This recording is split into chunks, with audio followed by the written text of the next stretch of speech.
One common application of a single 7-color ray-bearing healing diamond allows us to clear the energetic pathways that allow memory to occur.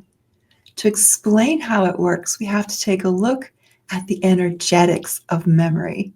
If we could slow down time thousands of fold and look at how we access memories, we would find two really interesting things. One is an oscillation between the present and the past, so that accessing a memory isn't like going to the grocery store to pick up bread. It's more like going back and forth to the grocery store, picking up one crumb at a time until you have the entire loaf of bread. And of course, all this happens in seconds or even less. Of course, in real time, it seems like you think about the past just once. You pick up the memory and there you have it. Again, you have to slow down time enough to see this back and forth process. The second thing you would notice if we could slow down time to see how we access memory is the energetic component at play. While there are certainly physical pathways and brain tissue involved, but the memory isn't a physical thing. You can't dissect it. So the energetic piece does make sense in that regard. And that's the part that I'm really fascinated by. Memory is controlled or managed by a part of the human energetic system called the causal body. This energetic aspect of us occupies our physical body and also extends beyond it into our energy field. The causal body is that aspect of us that retains memories. So when someone insists that no, memories are stored in the brain, I say, yes, they are, you're right. But the aspect of the brain where they're located is within the causal fabric of the brain. It's at a higher vibration than physical tissue. And because the causal aspect of the brain is energetic, its storage capacity is far, far beyond that of the physical aspect of the brain. So here's what happens. When we think or desire to remember something, the causal body gets activated. Then the back and forth action begins. The very first foray into the past may not be precise. It's like trying to hit an archery target and missing it entirely. The feedback that comes back says, you missed. I'm just having fun here.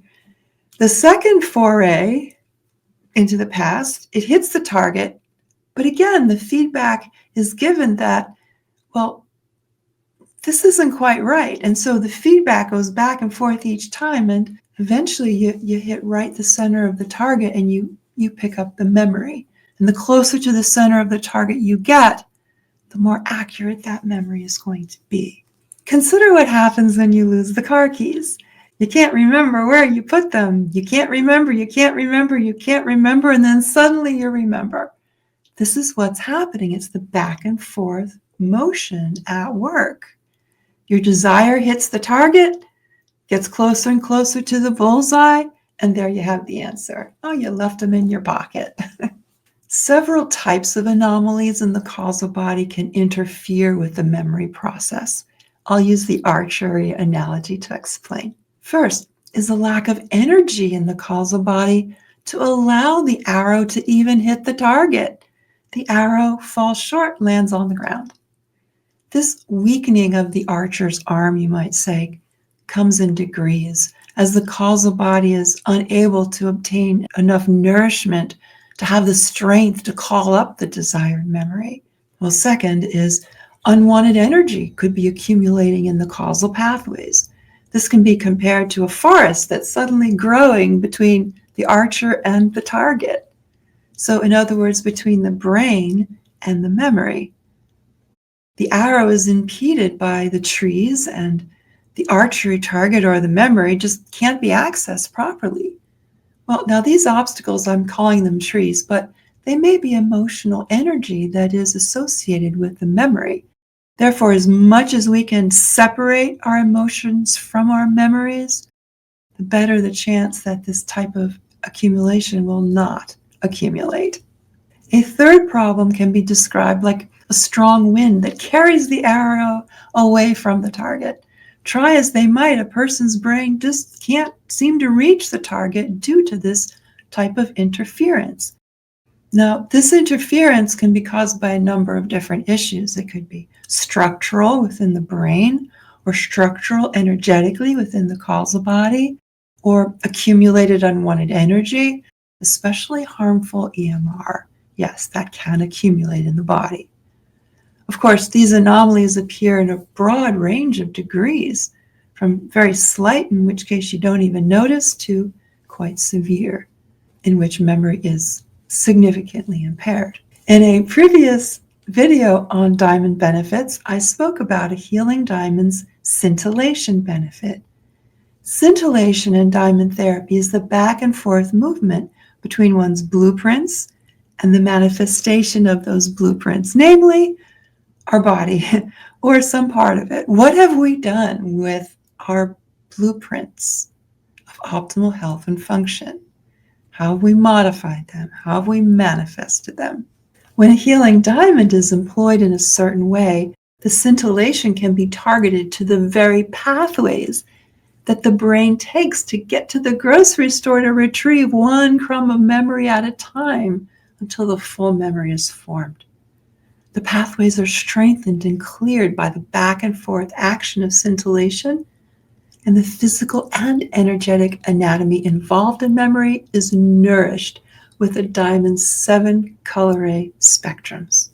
As a result, these 3 issues of depletion, unwanted energy, and interference start to resolve. In addition, during the scintillation process, a healing diamond helps the person find more harmonious agreement with past occurrences. Memories are better organized and stored.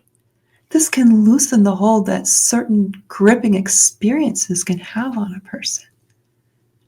This particular application I'm talking about is often alternated with applications of a diamond that produce liquidity, a unique property of healing diamonds that makes it easier to accept one's inherent blueprint information, and also color ray nourishment, so that the memory has the resources and the strength it needs to take the next steps on its healing journey.